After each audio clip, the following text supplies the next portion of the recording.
Hey, this is Robert Scott Bell with Super Don doing a little more health freedom here on Epic Times. Glad you're with us. I don't know if you're a big fan of Dr. Oz or you just despise him because he's a doctor doing a show on all kinds of things you may or may not like. But there's an interesting thing that's happening now as a group of 10 doctors has signed a letter sent to Columbia University, where he's affiliated. He's on the staff there. He's a cardiothoracic surgeon. They're saying, you need to remove him from Columbia, that prestigious institution, because boy, that Dr. Oz, we don't like him. He's talking about coffee bean extracts for weight loss. He's not doing science. He's doing quackery. And of course, every time we hear the word quackery or quack, we begin to question who's really targeting him and why. And Super Don, you did a little homework along with our good friend Mike Adams, the health ranger at Natural News. And if we could find what we're about to reveal, why can't the mainstream media do its job? That's a big question here as we dive into the Dr. Oz event of the week.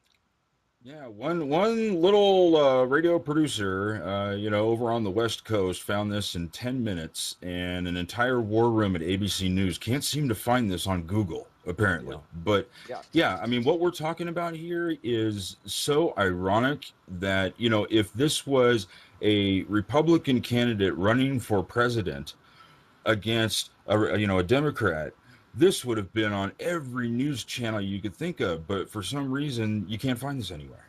Yeah. Well, it tells you that obviously they've cut back so much at ABC, they've got no one to do any research whatsoever. And of course, all the news that's happening is in what we call the new media, the alternative media.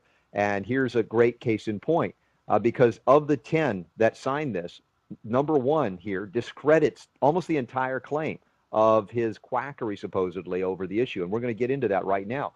In fact, one of the signatories, if you will, is a guy named Dr. Gilbert Ross, and he's a convicted criminal and Medicaid fraud artist. This is classic. He was convicted of racketeering, mail fraud, and conspiracy, and was sentenced to 47 months in jail, $40,000 in forfeiture, and restitution to the tune of $612,855 in a scheme to defraud the Medicaid system.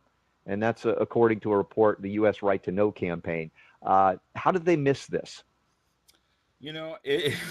So let me get this straight here. You're telling me that one of the main guys that signed this letter, who's basically saying Dr. Oz is a fraud, defrauded Medicaid to the tune of $8 million in this scheme where he got people of low income to come into a fake clinic and take prescription drugs and sell them on the street.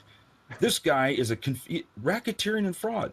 So a guy that went to prison for 47 months for fraud is calling Dr. Oz a fraud because he promotes weight loss supplements?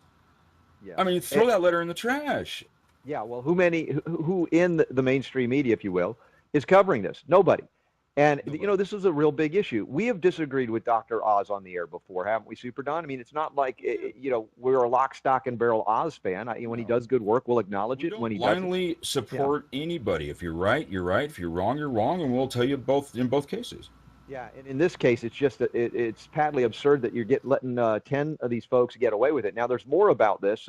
They're describing this organization called the American Council on Science and Health, ACSH, where this Dr. Ross is executive director. And nobody pointed this out. They are full in for the biotech industry, for Monsanto, for GMOs. And why is that interesting? Because this report, or this request, if you will, of Columbia by these 10 doctors happened shortly after Dr. Mehmet Oz went on his show, the Dr. Oz show, and spoke out very vociferously against GMOs, against glyphosate, Monsanto's pesticide, genetically engineered pesticide. So there is no shortage of coincidences in this group calling him out in this way to be removed from Columbia. There's a lot of conflict of interest here. They're not being honest in addressing this. If they really felt that way about his movement to promote coffee beans, green coffee beans, why didn't they do this months ago when he was testifying before Congress on the issue? Just now, a week or so after he came out against GMOs. I find that rather interesting. It is. And the American Council on Science and Health kind of sounds like this really, prestigious scientific community of experts. They do no independent science studies. All they do is send out press releases. These guys have made statements in the past that make absolutely no sense. Something like, cigarette smoke does not cause cancer. or spraying of pesticides is not linked to anything that's bad for your health. I mean, that's all they do. They're a front group, they're a PR group that go after, individuals and organizations that will make statements that might damage the people that are putting the money in their pocket. Yeah, exactly. Another signer to this petition was a Dr. Henry Miller. He was a key corporate-funded sellout scientist enlisted to defeat GMO labeling in California. That was interesting. The people spoke, they wanted it, but it was defeated. There was a lot of money thrown against the idea of actually labeling genetically modified organisms. He was a co-founder at the FDA Office of Biotechnology.